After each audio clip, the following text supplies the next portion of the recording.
Welcome back to the second part of the series on the Kronos. In this part we're going to go through a full unboxing of the unit. We're going to go in a bit more detail about the flip it tool and also a bit more detail of the circular tensioning tool.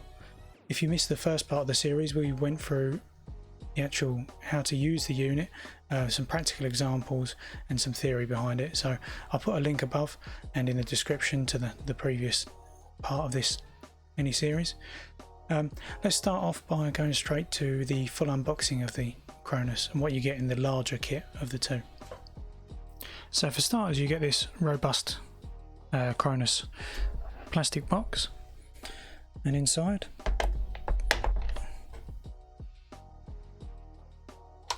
first of all you'll obviously see the instructions. You can download them online. I haven't actually looked at them, but it's all there for you.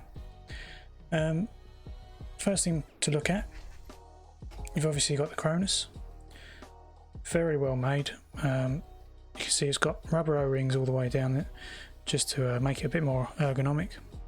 I'll show you how. You will have seen in part 1 how to take this apart and put the needle in the end. Next thing on the list, we have the flip it tool. We'll go into a bit more detail in this part, how this works and what it can be used for. It's a very useful little tool. We have a 0.25 amp wall wart. Not much use to me here in Britain, but in Europe that would be very useful. We have the TNT-20 version 3 circular tensioning tool.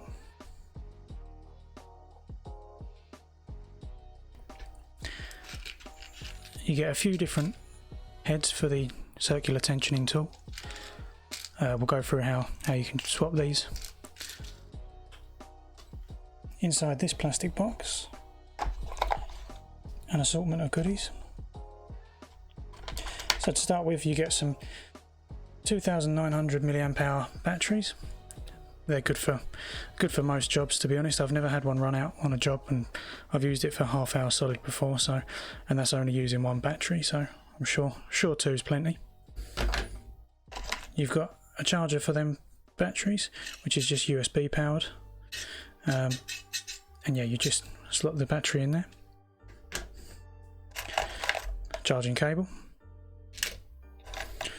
a nice little flat screwdriver,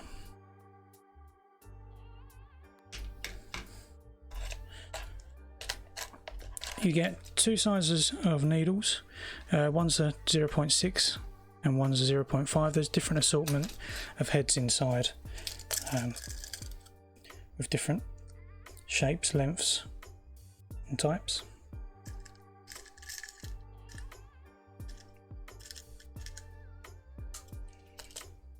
And yeah, there's 5 of each. You get 2 tensioning tools.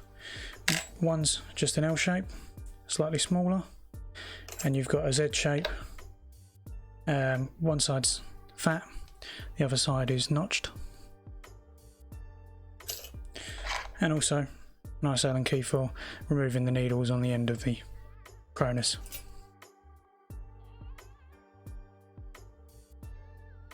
Now I know I went over the circular tensioning tool a little bit in part 1, I just wanted to go into it in a little bit more detail. So as I said before, by pressing this key you move the slider, and this pin will go into the keyway, and that also goes into the keyway, and by both of them they rotate the barrel. And as you put pressure on the outer ring, it's sprung loaded, and so the inner ring will turn under that pressure. But obviously you can get quite a few fingers around that. An example where it's useful is where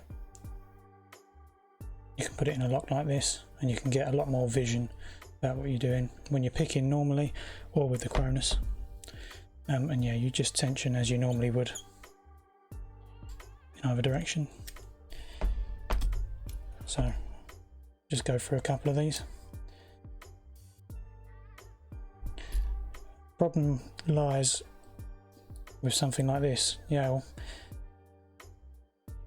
where you just can't quite get a bite on it because of the thickness of the metal plate, so you'd have to use a normal tensioning tool for that.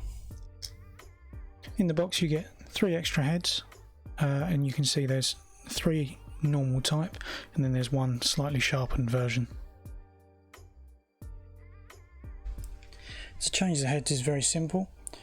All you need to do is just loosen these screws on the front. I wouldn't take them out all the way, otherwise you're going to end up dropping them tiny little screws.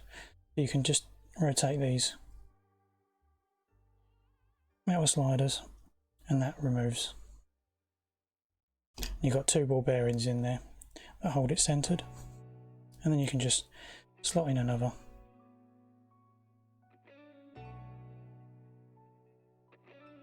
Realign these sliders.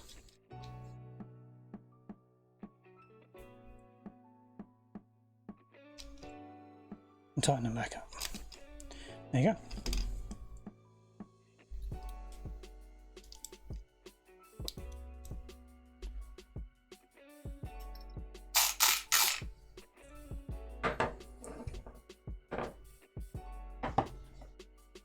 Okay, the final tool I want to show you is the Flip It tool.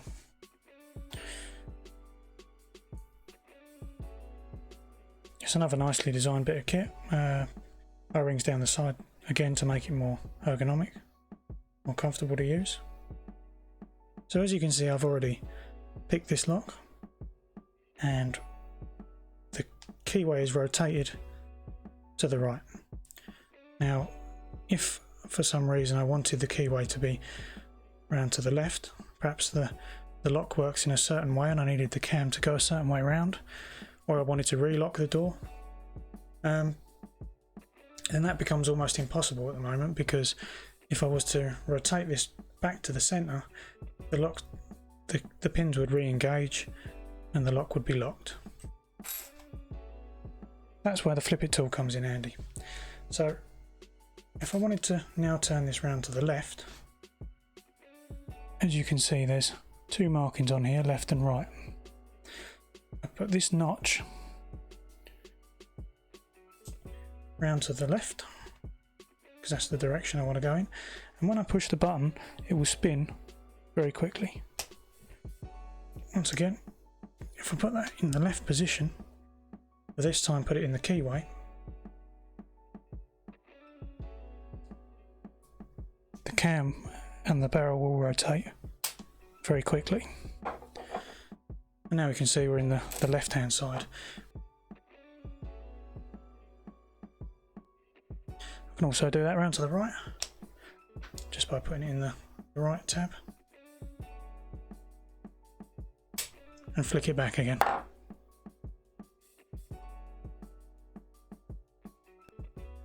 We hope you've enjoyed the video on the Kronos. We've got some more lock picking tools that we're probably going to do some more videos on in the future.